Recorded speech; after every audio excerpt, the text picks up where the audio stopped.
উত্তৰ-পূব ভাৰতৰ অসম ৰাজ্যৰ এক জনগোষ্ঠী হৈছে শৰণীয়া কছাৰী।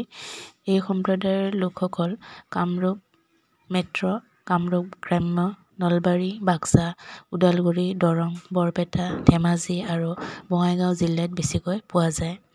শৰণীয়া, যাক সৰু কোচ বুলিও কোৱা হয়, অসমীয়া সমাজৰ জনজাতিৰ ধাৰাবাহিকতাৰ এটা শ্ৰেণী। এই শ্ৰেণীটো অসমৰ নগাঁও জিলাত ফৈৰী নামেৰেও জনা যায়।